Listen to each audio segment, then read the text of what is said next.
सो अब हम पढ़ेंगे क्रोनिक पाइलोनेफ्राइटिस। मैंने आपको बताया था कि एक्यूट और क्रोनिक जो होते हैं दो तरह की पाइलोनेफ्राइटिस होती हैं। Chronic pyelonephritis is chronic inflammation of the tubular interstitial tissue leading to scarring of the कैलसिस।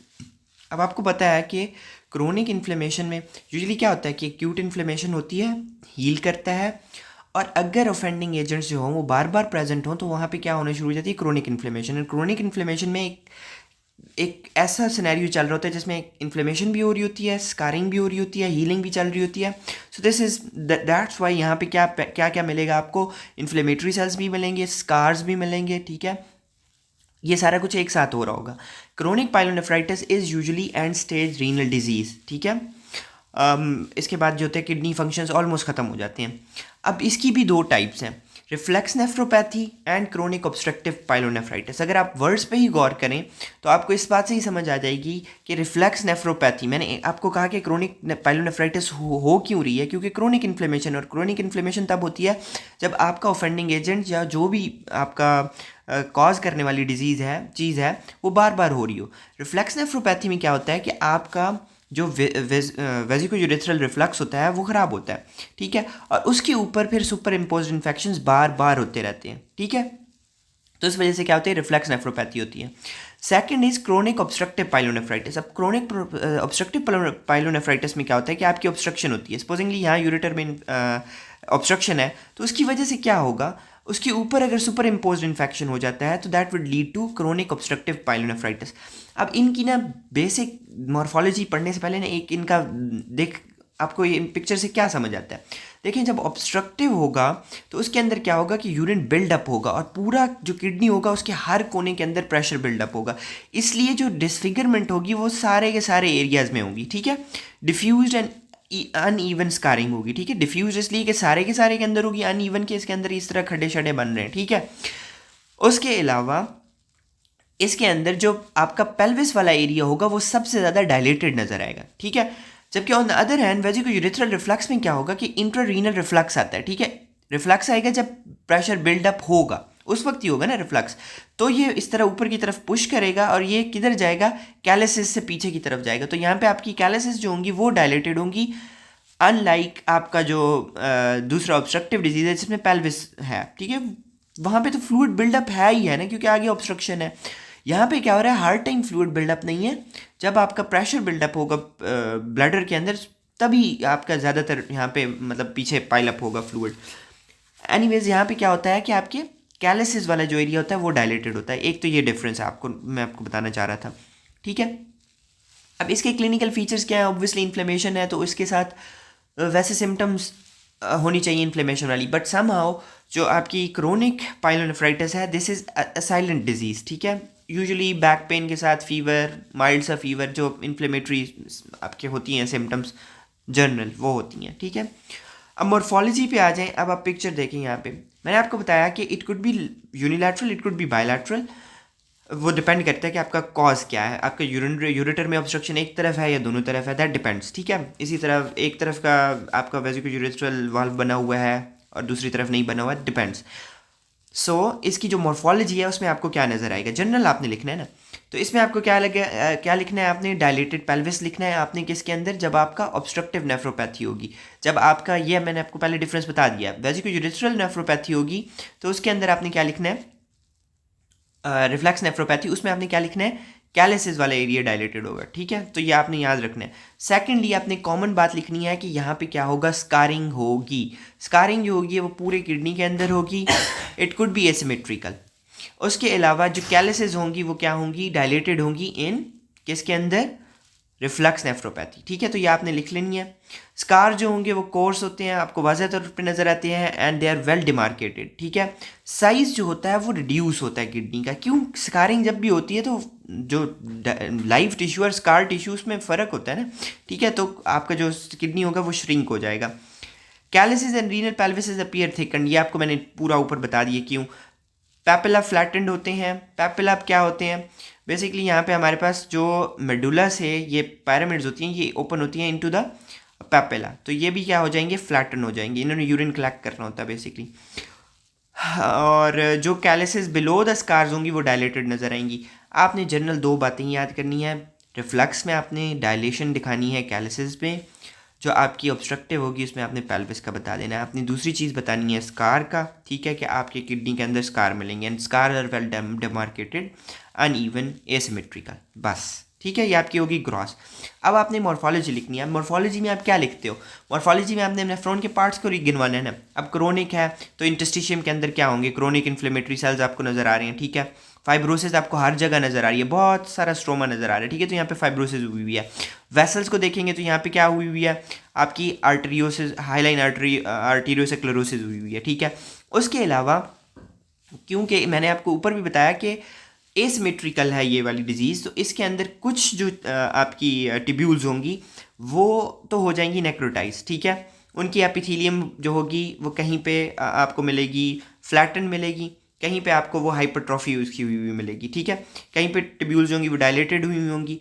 तो ये ना एक पैटर्न बनाती हैं। जैसे आपको अगर थायराइड की डिजीज़ याद हो तो यह थायराइड के फोलिकल्स की तरह आपको मिल रहे हैं कि आसपास एपिथेलियम है और दरमियान में क्या हुआ हुआ है? आपका स्टोमा पड़ा हुआ है, कोलाइड पड़ा हुआ है, ठीक है, कोलाइड, सॉरी स्टोमा कह दिया मैंने, कोलाइड पड़ा हुआ है। तो ये किस तरह अपेयर हो रहा है? जैसे थायराइड के फॉलिकल्स होते हैं वैसे ही, इसको हम कहते हैं थायराइडाइजेशन, ठीक है। Thyroidization is the dilated tubules with flattened epithelium filled with colloid, ठीक है। हाईलाइन मटेरियल है बेसिकली यहाँ पे, तो क्योंकि प्रोटीन्स और बाकी सारे जो चीज़ें लीक हो रही हैं वो यहीं पे पड़ी हुई हैं, ठीक है। So they are forming a colloid inside the flattened epithelium of the tubule, इसको हम कहते हैं थायराइडाइजेशन, ठीक है। ब्लड वेसल्स का मैंने आपको बता दिया। ग्लोमेरुलाई के अंदर तो कोई इतना खास डिफरेंस नहीं होता है, बट ग्लोमेरुलस के आसपास बहुत ज़्यादा फाइब्रोसिस नज़र आती है, ठीक है। फाइब्रोसिस आपको नज़र आती है, पेरी ग्लोमेरुलर फाइब्रोसिस नज़र आती है, ठीक है। और मैंने आपको बता दिया कि इंटस्टिशियम के अंदर क्या होगा? बहुत सारे ये सेल्स आपको नज़र आ रहे हैं, क्रोनिक इन्फ्लेमेटरी सेल्स होंगे, ठीक है। न्यूट्रोफिल्स ना होने के बराबर होते हैं, मैक्रोफेजेस, मोनोसाइट, क्रोनिक है ना, आपको पता है, ठीक है। और बहुत ज़्यादा क्या होगा? फाइब्रोसिस आपको नज़र आएगा स्ट्रोमा के अंदर, ठीक है। सो ये होगी आपकी क्रोनिक पाइलोनेफ्राइटिस। अब जल्दी से हम लोग ना रीनल कैल्कुलाई या रीनल स्टोन्स को भी ख़त्म कर लेते हैं। आपको सिर्फ नाम पता होने चाहिए एंड सम हाउ पैथोजेनेसिस आपको इसकी पता होनी चाहिए।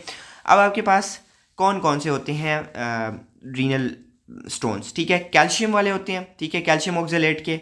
मैग्नीशियम एंड अमोनियम के होते हैं, मैग्नीशियम अमोनियम फॉस्फेट, ये आपको नाम पूरा याद करना है, मैग्नीशियम अमोनियम फॉस्फेट, या इसको स्ट्रूवाइट कहते हैं।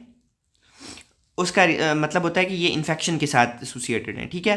यूरिक एसिड स्टोन्स होते हैं एंड सिस्टीन स्टोन्स होते हैं, ये आपको नाम याद कर लेने हैं। Calcium oxalate and phosphate stones, phosphate अब दोनों जगह पे आ रहा है, calcium oxalate and phosphate stones. दूसरा है मैग्नीशियम अमोनियम फॉस्फेट स्टोन्स, ठीक है। यूरिक एसिड के स्टोन्स, सिस्टीन के स्टोन्स। अब इसकी पैथोजेनेसिस मैं आपको जल्दी से बता देता हूँ। यहाँ पे एक एमसीक्यू आता है, वो मैं पहले बता दूँ। Stag horn appearance of stones किसकी होती है?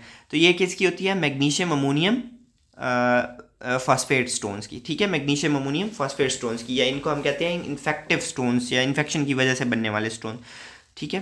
तो ये आपको एमसीक्यूज पता होना चाहिए। अच्छा, अब इसकी पैथोजेनेसिस मैं आपको समझा देता हूँ। किसी भी वजह से बॉडी के अंदर कैल्शियम लेवल बढ़ा, ठीक है, वो हाइपर कैल्सीमिया करा देगा। अब या हाइपर कैल्सीमिया हुआ है या फिर हाइपर कैल्सीयूरिया हुआ है, सॉरी हाइपर कैल्सीयूरिया कैसे हुआ है कि किडनी जो है उसने नॉर्मली क्या करना होता है कि अब्जॉर्ब करना होता है कैल्शियम को और रिलीज़ करना होता है फॉस्फेट को, ठीक है, ऐसे ही है ना। अब अगर वो ऐसा नहीं कर रहा है, ये नॉर्मल फंक्शन नहीं परफॉर्म कर रहा है, तो जिसकी वजह से हाइपर कैल्सीयूरिया हुआ है, ठीक है। हाइपर कैल्सीमिया, हाइपर कैल्सीयूरिया या फिर ऑक्जेलेट जो है वो बहुत ज़्यादा हैं, ठीक है। उसकी वजह से क्या होता है कि आपके जो यूरिनरी ल्यूमेन है उसके अंदर ये सारे के सारे आपस में प्रेसिपिटेट कर जाते हैं। नॉर्मल आपको पैथोजेनेसिस बताऊँ ना, होता क्या है कि आपकी सैचुरेशन होती है।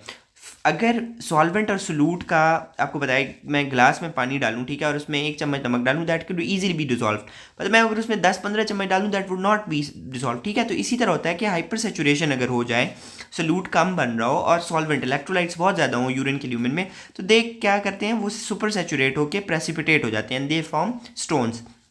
तो जनरली यहाँ पे भी ये हो रहा है, कैल्शियम के स्टोन्स हैं या ऑक्जेलेट्स के स्टोन्स हैं, तो बेसिकली क्या होगा, हाइपर कैल्सीयूरिया।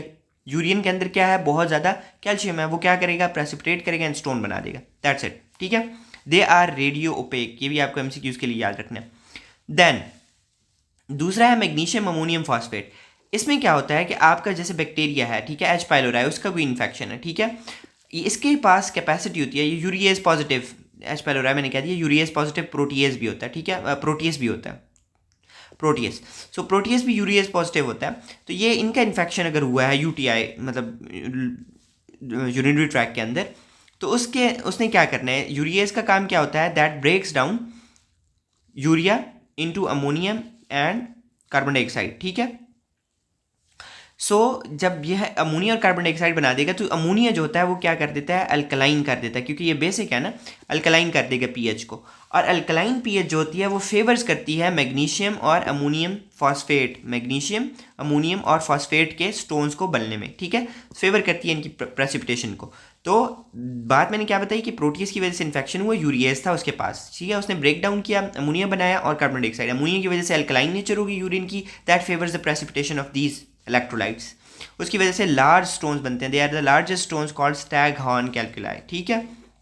होपफुली आपको ये समझ आ गई होगी।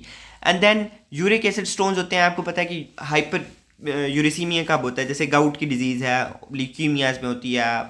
हमने पढ़ा था कि HPGRT जो एंजाइम होता है उसकी डेफिशिएंसी होने की वजह से प्यूरिन पिरामिडीन उनके मेटाबॉलिज्म के अंदर कोई प्रॉब्लम हो, ठीक है, जो भी कॉज हो जिसकी वजह से क्या हो रहा है, हाइपर यूरिसीमिया हो रहा है, ठीक है। तो दे क्या करेंगे, अब यूरिक एसिड जो होता है ये एसिड है, ये क्या करेगा, ये अल्कलाइन नहीं करेगा, ये एसिडिक पीएच कर देगा। अब आपने ये याद रखना है कि डिफरेंट इलेक्ट्रोलाइट्स के लिए डिफरेंट पीएच जो है वो फेवर करती है उनकी प्रेसिपिटेशन को, ठीक है। So this favours the formation of uric acid stones. और यहाँ पे एमसीक्यूज के लिए आपको याद रखना है, दे आर रेडियोलूसेंट, ठीक है, they are radio opaque and they are radiolucent, okay. And then comes cystine stones. अब सिस्टीन स्टोन्स क्या होते हैं, सिस्टीन क्या है, हमारे पास एक अमाइनो एसिड है ना, ठीक है। तो genetic defect in the renal reabsorption of the amino acid, specially कौन सा, सिस्टीन। तो सिस्टीन यूरिया हो जाएगा, यूरिन में ज़्यादा होगा तो ऑब्वियसली वो क्या करेगा, प्रेसिपिटेट होकर स्टोन बना देगा। होपफुली आपको मैं समझाने में कामयाब रहा हूँ। कुछ अपने पूछना तो ज़रूर पूछें। Thank you very much.